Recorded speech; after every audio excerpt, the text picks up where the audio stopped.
que nós temos tentado trabalhar a igreja enquanto hospital. O Rafa falou disso na semana de abertura da série e a gente de fato tinha um certo receio sobre qual seria a aceitação disso na comunidade, porque vamos combinar que a gente não gosta que alguém venha e diga ou aponte o dedo para nós dizendo você está doente. Alguém gosta?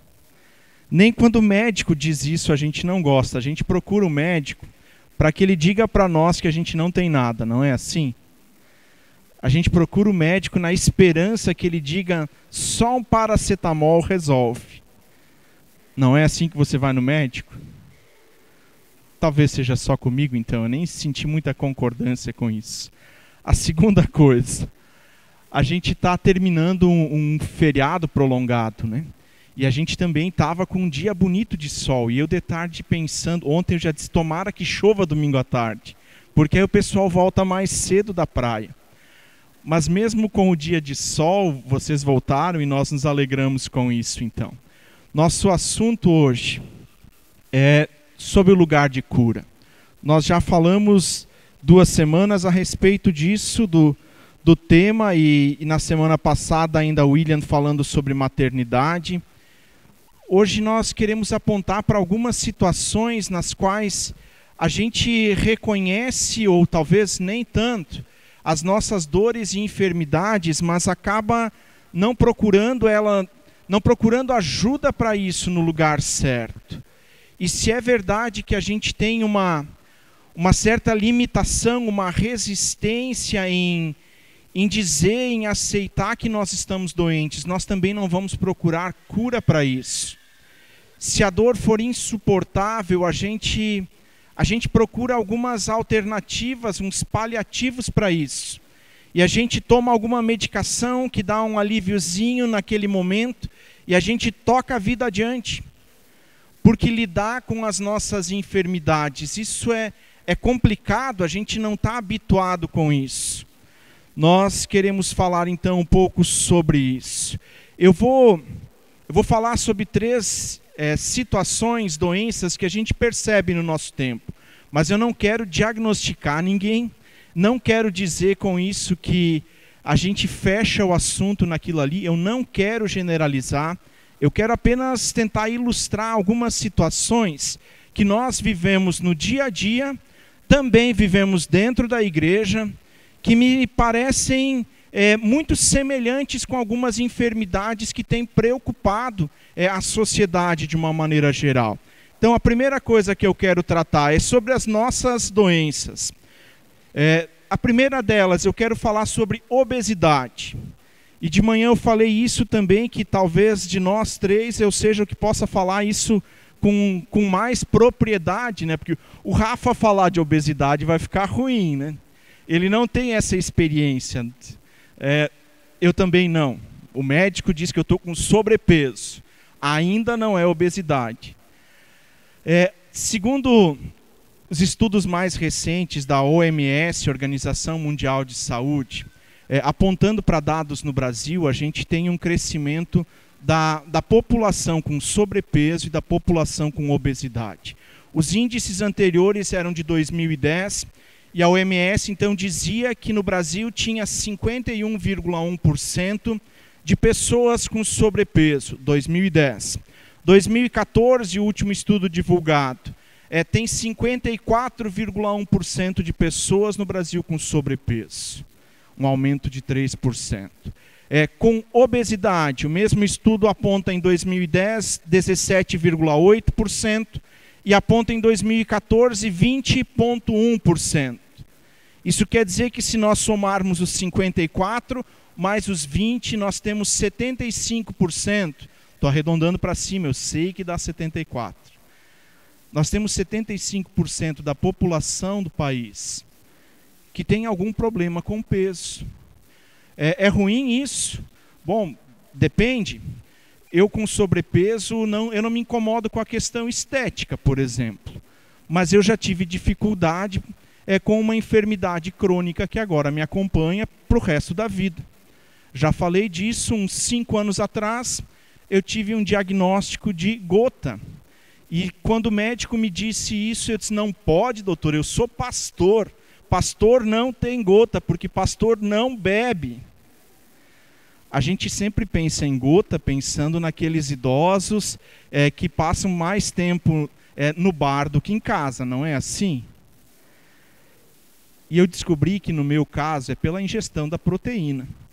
E o médico disse, diminui isso, diminui aquilo, diminui aquele outro. Não diminui. Esteticamente não me preocupa. Mas a gota, ela sempre vai me acompanhar. A gente tem então uma população no Brasil que está com sobrepeso ou já está num nível de obesidade. Qual é o problema disso para a nossa saúde? Mesmo documento da OMS diz que pessoas com obesidade estão mais propensas ou já têm diabetes tipo 2. Estão suscetíveis a doenças cardíacas e a um grande índice de morte por infartos. A terceira coisa, pressão alta e, por fim, infarto. No homem ainda, além dessas coisas, no homem gera câncer de cólon, tem um índice. Não é todo mundo agora que está com sobrepeso ou obeso que vai ter todas essas coisas, tudo isso. É uma propensão a partir disso. Câncer de cólon, de reto e de próstata. Nas mulheres, câncer de mama, útero e ovários. A gente precisa se preocupar com obesidade ou não? Precisa. Qual é a relação dessa história de obesidade com a nossa vida diária?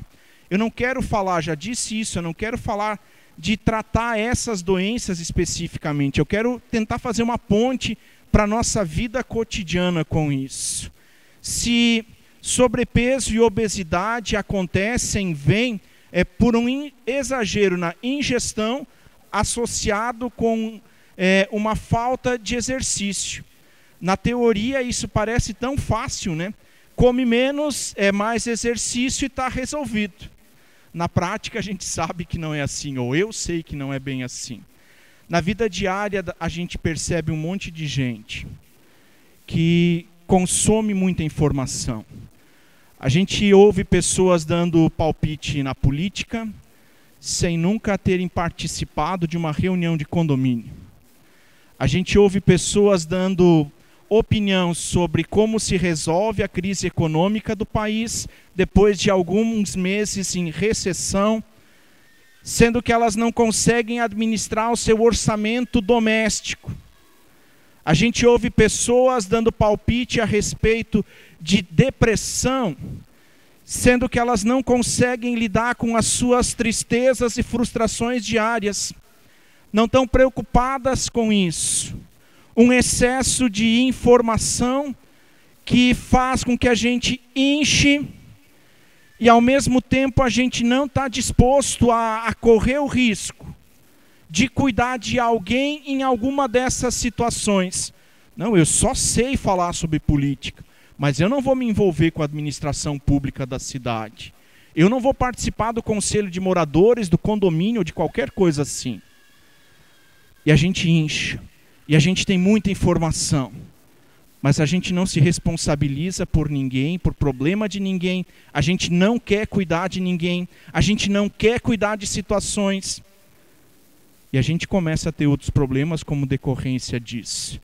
O assunto do William parece um pouco ligado com isso também. O William falou da alegria da maternidade. Mas a gente quer nascimento de filhos na igreja, mas a gente não quer se responsabilizar por eles. Ou não consegue fazer isso. A segunda coisa que eu quero destacar nas nossas doenças são as dependências que estão no nosso meio. Na sociedade, como geral, a gente tem dependências muito claras e tipificadas no alcoolismo e no tabagismo. A gente percebe isso, do índice do alcoolismo é crescente, do tabagismo algumas vezes se fala em estar estacionado, outras de novo estão dizendo que está avançando, outros dizem que está decrescendo, eu de fato não sei. A gente tem dependências que acontecem na nossa vida, por algumas coisas que a gente que a gente acha que vai resolver com isso. Eu quero colocar ao lado disso uma terceira coisa que a gente nem sempre para pensar nelas. A gente tem uma geração que é dependente de medicamentos. Se toma remédio para tudo. Rodrigo, farmacêutico que participa aqui da comunidade um tempo atrás, falou que o Rivotril, que é um calmante, que é um ansiolítico, é prescrito por médicos em situações muito específicas, ou deveria ser assim. Chegou a ser o remédio mais comercializado no Brasil. Hoje ele está em segundo lugar, atualmente. O ansiolítico, um calmante, sendo o remédio mais vendido no Brasil. Não é Fontol que os nossos pais compravam. Não é paracetamol, não é aquele remedinho para dor de cabeça, como é que é o nome? A S também é bem antiga. Existe a S ainda? Existe? Eu não uso mais porque ele era para criança, né? Não, eu estava falando daquele outro escurinho que é para dor de cabeça. Viu? Tem gente que sabe. A gente carrega esses remédios com a gente, não é? Eu tenho no carro, eu tenho um saquinho da farmácia no porta-luva do carro, que tem remédio para indigestão, para dor de cabeça, e agora eu estou carregando comigo também aquele sal de fruta mastigável, que é uma beleza. A gente consome, a gente tem isso, provavelmente a maioria de nós tem. Mas o Rivotril é o mais vendido. Não são esses. Qual é o problema dessas dependências? Elas mascaram alguma situação que a gente não quer resolver. Elas tiram o foco, elas talvez até aliviam momentaneamente a dor. E onde tem dor, geralmente tem uma ferida. E onde tem uma ferida precisa de cura, não precisa deslocar o foco daquilo para resolver. Se a gente quiser atualizar essa história das dependências, especialmente agora pensando nesse ansiolítico, a gente vive o nosso dia a dia com algumas lutas. E de repente chega no final de semana e a gente solta as cordas. E a música, eu falei de manhã, depois a Graziela me cobrou isso. Então é a música. Sexta-feira, minha linda. Eu nunca tinha ouvido essa música, eu ouvi ela na Rádio Jaraguá, sexta-feira da semana passada. Disse, meu bom, como é que alguém gosta dessa música? O cara não quer trabalhar a semana toda, mas a sexta-feira é o must. É aquilo que é bom, eu ia dizer supra-sumo, mas ia revelar a minha idade. A gente passa a dor uma semana toda para chegar na sexta-feira e de repente dizer, agora a dor mudou. E a gente descamba para o excesso de bebida. O Ivo, nosso zelador, mandou ontem à tardinha um vídeo aqui de Barra Velha, de um sujeito andando em zigue-zague na rua lateral de Barra Velha, e ele embala para os dois lados, e daqui um pouco, numa das vezes que ele embala, ele dá de frente no outro carro. E o cara que estava filmando no carro de trás desce, vai do lado dele. O sujeito não consegue entender que ele bateu o carro. Sexta-feira, minha linda. E a dor da segunda-feira, da terça-feira, da quarta-feira, nós esquecemos dela por alguns instantes, exagerando em algumas coisas. Talvez não sejam os medicamentos, podem ser outras coisas. E a gente faz isso também em relação à sexualidade. A palavra grega porneo, pornografia, vem dessa história de uma sexualidade distorcida, vivida fora de uma relação de confiança que o casamento pede. Por alguns segundos, por alguns minutos, a gente deslocou o problema e a gente não lembra da nossa dor. Assim como, na minha opinião, para a grande maioria das pessoas. Eu não estou dizendo que esse remédio não é útil e também não estou dizendo se você toma ele por prescrição médica, que você deva abandonar isso ou qualquer coisa assim. Mas ele se tornou, para os brasileiros, um elixirzinho, contra as pressões banais do dia a dia. A terceira coisa que eu quero mencionar, que são problemas que acontecem no nosso meio. Tem uma síndrome chamada Síndrome de Munchausen, que o Google vai definir, o Wikipedia vai definir ela como um transtorno fictício. Ou seja, pessoas que não têm uma enfermidade, mas que começam a se mutilar para receber cuidado de uma equipe de enfermagem, de um médico ou de alguma coisa assim. Pessoas que estão clamando por atenção de um profissional da saúde, que cortam dedos, que ingerem medicamentos para terem problemas e terem que ser levados para o hospital. E eu acho que isso também acontece conosco, talvez não dessa maneira. Da gente não ter um problema específico, mas da gente correr e sempre de novo tá gritando alto como se os nossos problemas fossem os maiores do mundo. E a gente não permite que ninguém chegue para resolver esse problema, para oferecer cura, mas ao mesmo tempo a gente quer a atenção desses que poderiam fazer. Um pastor de uma igreja pentecostal, amigo meu aqui de Jaraguá do Sul, contando uma história, um dia ele disse que todo final de culto vinha uma irmã e dizia: pastor, a minha vida está uma desgraça. E aí relatava toda a desgraça. E ela pedia que orasse por ele. Meu bom. Ela pedia que ele orasse por ela.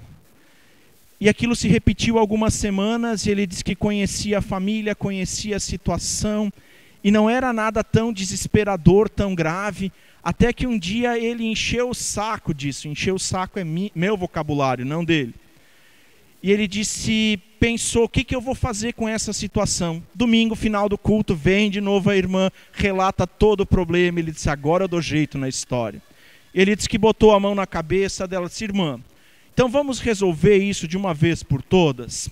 E ele disse que começou a orar: Senhor, tu que conhece todas as coisas, tu sabe do sofrimento da irmã fulana. E eu clamo agora em nome de Jesus, que tu a leve para a glória, leve ela para a eternidade. Diz que ela dá um passo para trás. Parece que essa síndrome tem mais ou menos essa ideia. De alguém que diz: eu estou sofrendo, mas não quer parar de sofrer e não quer resolver o seu sofrimento. O que a gente faz com todas essas coisas? Como a gente lida com essas pequenas ou grandes coisas do nosso dia a dia, que revelam dor e sofrimento, mas que ao mesmo tempo a gente não consegue ou não quer admitir como uma doença que existe, e que nos afasta de outros, que nos impede de ter qualidade de vida. A OMS também, na definição deles por saúde, diz que saúde é o estado no qual o indivíduo consegue desfrutar de qualidade de vida. A doença nos impede de viver com qualidade de vida. Existem doenças crônicas e existem doenças agudas. As crônicas são aquelas que não têm cura. A gente medica para que as pessoas tenham uma qualidade de vida melhor. E elas vão ter que levar isso durante toda a sua vida. Tem as agudas que, sendo submetidas a um tratamento adequado, tem cura e a pessoa passa a viver normalmente sem ter isso depois. Na minha opinião, dentro de uma comunidade de fé, a maior parte das coisas que nós trazemos são coisas pontuais, são doenças agudas que são consequência de algumas coisas que a gente fez, viveu, foi submetido durante a nossa vida, que geram dor, que geram sofrimento, e que nem sempre a gente tem vontade, desejo de que seja mudado, porque a gente também tem alguns ganhos secundários. A gente sempre de novo tem alguém olhando por nós. As doenças crônicas, elas também existem. Tem marcas da nossa vida que não vão ser feitas diferente. Que a gente vai apenas sempre de novo, tomando a mesma dose de remédio para que a gente não tenha uma recaída. Eu acho que na vida de fé talvez seja de um alcoolista que foi convertido. Sujeito que batia de porta em porta de boteco. e agora conheceu Jesus. Parou com essa vida, mas basta o primeiro gole para que ele caia de novo. A vida dele vai ter que ser sempre essa, de estar submetida à comunhão dos irmãos, de estar muito perto de Deus, porque senão ele cai. Crônico, não resolve mais, não vai deixar de ser um alcoólatra, um dependente químico, mas pode viver uma vida normal. Em ambos os casos, em doenças crônicas ou em doenças agudas, pontuais, em ambos os casos é necessário uma admissão. Nós precisamos dizer: nós estamos doentes. Senão nós não temos a possibilidade de reivindicar, de buscar, de querer a cura. E se a gente não quer cura, também não resolve saber o lugar onde ela acontece. Se a gente tem um mal-estar e não deseja ir nos nossos 2 hospitais, ainda que a gente saiba do endereço, isso não muda absolutamente nada.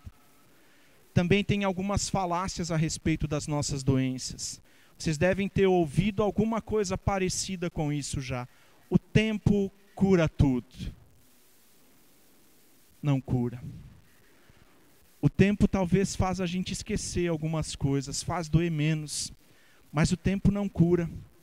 O que cura é o tratamento adequado, é ser submetido a esse tratamento, e o primeiro passo para isso é que a gente admita. Segunda coisa que eu quero tratar hoje à noite.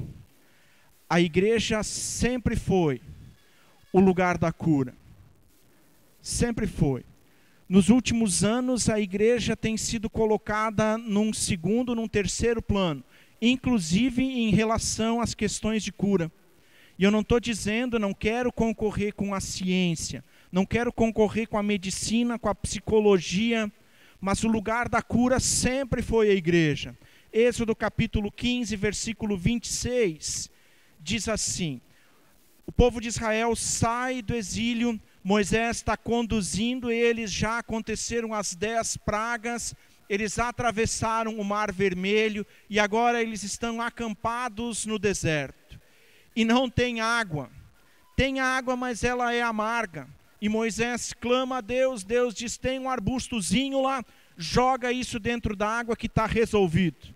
E no versículo 26, Deus diz assim: eu sou o Deus que cura vocês. Não tinha ninguém com perna quebrada, não tinha ninguém com braço quebrado. Talvez porque eles não tinham água, podia ter alguém com diarreia, com vômito, com dor de barriga. Deus está falando de curas físicas ou Ele está falando de tudo? Deus está falando de tudo. Deus se apresenta como Deus que cura a dor de barriga, mas cura as dores da nossa alma. Resolveu para o povo de Israel? Poucas vezes. Poucas vezes o povo se submeteu ao cuidado que Deus quer oferecer. Se você tem sua Bíblia, eu quero convidar você a abrir em 2 Reis, capítulo 5.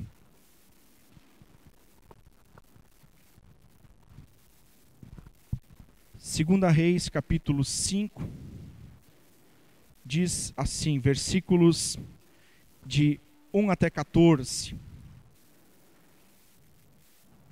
Naamã, comandante do rei da Síria, era muito respeitado e honrado pelo seu senhor, pois por meio dele, o Senhor, com letra maiúscula, Deus, dera vitória à Síria. Mas esse grande guerreiro ficou leproso. Ora, tropas da Síria haviam atacado Israel e levado cativo uma menina que passou a servir a mulher de Naamã. Um dia ela disse à sua senhora: se o meu senhor procurasse o profeta que está em Samaria, ele o curaria da lepra. Naamã foi contar ao seu senhor o que a menina israelita dissera. O rei da Síria respondeu: vá, eu lhe darei uma carta que você entregará ao rei de Israel. Então Naamã partiu, levando consigo 350 quilos de prata, 72 quilos de ouro e 10 mudas de roupas finas. A carta que levou ao rei de Israel dizia: junto com esta carta estou te enviando meu oficial Naamã, para que o cures da lepra. Perigoso, né? 7. Assim que o rei de Israel leu a carta, rasgou as vestes e disse: por acaso sou Deus capaz de conceder vida ou morte? Porque este homem me envia alguém para que eu o cure da lepra? Vejam como ele procura um motivo para se desentender comigo. Quando Eliseu, o homem de Deus, soube que o rei de Israel havia rasgado suas vestes, mandou-lhe esta mensagem: por que rasgaste tuas vestes? Envia o homem a mim, e ele saberá que há profeta em Israel. Então Naamã foi com seus cavalos e carros e parou à porta da casa de Eliseu. Eliseu enviou um mensageiro para lhe dizer: vá, lave-se 7 vezes no rio Jordão, e sua pele será restaurada e você ficará purificado. Mas Naamã ficou indignado, saiu dizendo: eu estava certo de que ele sairia e me receberia. Invocaria em pé o nome do seu Deus e moveria a mão no lugar afetado. Não são os rios Abana e Farfar em Damasco melhores do que as águas de Israel? Porque não poderia eu me lavar lá e ser purificado? E foi embora dali furioso. Mas os seus servos lhe disseram: meu senhor, se o profeta lhe tivesse pedido uma coisa difícil, o Senhor não faria? Quanto mais quando ele diz apenas se lave e será purificado. Assim ele desceu ao Jordão, mergulhou 7 vezes conforme a ordem do homem de Deus e foi purificado, e sua pele se tornou como de uma criança. Alguns aspectos envolvidos nessa cura mostram para mim qual é o processo para que a gente desfrute de cura. Primeira das coisas, Naamã precisou reconhecer a sua doença. O texto começa dizendo que ele tinha lepra. É mais fácil algumas coisas, ele não tem como esconder lepra, não é assim? A gente não consegue disfarçar. Nas nossas mazelas, nas nossas coisas diárias, a gente chega na comunidade, a gente bota aquela mascarazinha de crente e diz: tá tudo bem. Lepra não dá para disfarçar. Ele precisa reconhecer a sua doença. A segunda coisa que acontece, imaginem o contexto de humilhação que esse homem passa. Ele é um grande general. O texto começa dizendo que através dele, Deus, o próprio Deus de Israel, concedeu vitórias militares. E agora ele tem que ouvir de uma serva, uma menina, dizer: eu sei onde tem cura. E vem a mulher e diz para ele: eu sei onde tem cura. E ele vai e ouve dos seus servos no final da história: mas se fosse difícil, você não faria? Ele está num contexto em que ele sempre, de novo, da sua posição de general, precisa olhar para baixo e dizer: é verdade, eu não domino todas as coisas, eu não resolvo todas as coisas, não é com a minha espada, não é com o que eu sei fazer. E ele vai lá. Terceira coisa que o texto diz: tem um lugar errado onde a gente procura cura. A menina disse: lá em Israel tem alguém que resolve isso. E ele acha que isso acontece no palácio. E ele vai direto com a carta para o rei, e o rei se borra de medo. Eliseu não diz isso: acaso sou eu que posso decidir entre vida e morte como Deus faz? O rei sim. O rei rasga suas vestes, ele está se borrando de medo. Tem lugar certo e tem lugar errado para procurar a cura. Eliseu sabe disso, manda chamar o cara e dá uma orientação simples. Às vezes, consertar algumas coisas na nossa vida passa por um conselho muito simples. E a gente desqualifica ele dizendo: isso é muito fácil. Se fosse tão fácil assim, eu mesmo já teria descoberto e feito isso. Lá na Síria tem rios muito melhores do que esse rio Jordão. Esse córregozinho que fica enlameado a maior parte do ano. Conselho simples. A última coisa: quem está do teu lado? Alguém que quer o seu bem ou não. Depende de quem são os teus amigos, eles vão estar do teu lado e vão dizer, é verdade. Quem esse cara pensa que é? Para mandar tu tomar banho. Olha só. E 7 vezes ainda. Ele deve ter visto muita poeira da nossa jornada nos teus pés. Bons amigos dizem, não dá para tentar isso. E assim acontece. Deus se apresenta como Deus que cura no Antigo Testamento. A cura sempre vai acontecer num contexto de comunidade, não vai acontecer no palácio, não vai acontecer no lugar que de repente ostenta e a gente procura Ele. Vai acontecer ali onde Deus está, onde Ele opera, dando um passo para o Novo Testamento. No Alfa, o Nick Gamble, que é o autor do Alfa, ele diz que 25% dos evangelhos são relatos de cura. São relatos de cura. Curas físicas, pessoas sendo libertas de espíritos imundos. Curas. Pessoas tendo a sua alma sarada, como acontece em João 4, a mulher no poço. Ela não tem uma dor física. Ela não tem um braço quebrado, ela não tem um problema cardíaco. Mas Jesus a cura daquilo que era a sua doença. O Novo Testamento vai dizer que esses sinais, as curas, acompanharão os que creem. Marcos 16, versículo 18 diz isso. Faz uma lista de sinais e diz, esses sinais vão acompanhar os que creem. Se a gente ler a história da igreja de Atos, a gente vai ver Pedro e João curando. A gente vai ler Paulo curando. A igreja sempre foi o lugar onde a cura acontece. Texto do Novo Testamento que eu quero que vocês abram comigo. Lucas capítulo 9.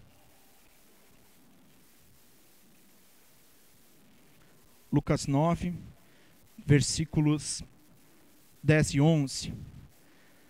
A gente lê esse texto e talvez porque ele não é o assunto principal nessa história, a gente passa por cima dele. A gente presta atenção na multiplicação de pães. A gente presta atenção no texto anterior, quando os discípulos vêm e prestam contas do que eles fizeram.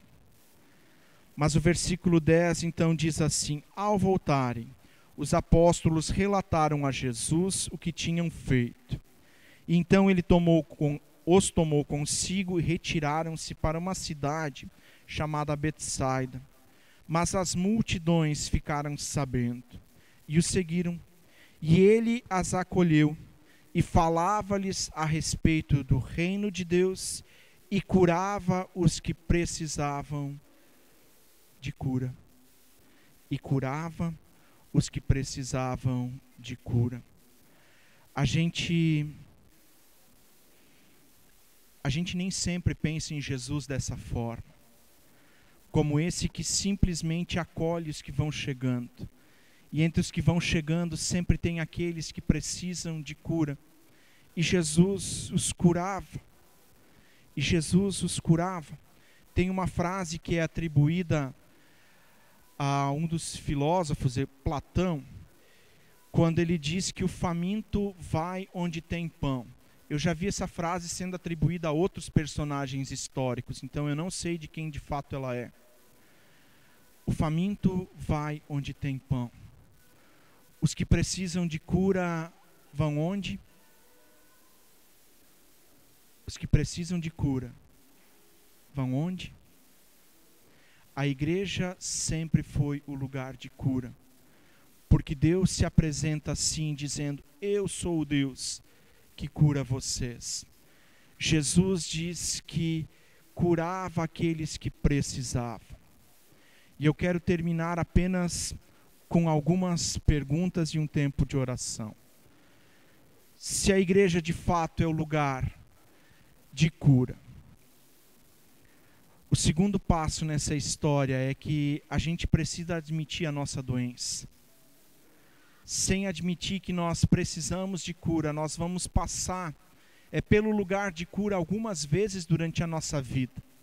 E nada vai acontecer se você procurar um médico ou hospital, relatar o seu problema, ou se você só entrar lá e sair, você não falar do que você está sentindo, você não ser submetido a um exame, não vai mudar absolutamente nada na tua vida. O lugar não cura, mas é o lugar da cura. A igreja, o templo, passar aqui por dentro, não nos cura necessariamente, mas nos submetermos àquele que cura de verdade. E as perguntas com as quais eu quero encerrar é: quais são as tuas dores? Quais são as tuas doenças? Como você tem chegado sempre de novo nesse lugar? Meu convite nessa noite é apenas um. Eu quero te convidar a admitir que você precisa de cura. E se esse é o desejo do teu coração, eu quero dizer apenas: vem, vem.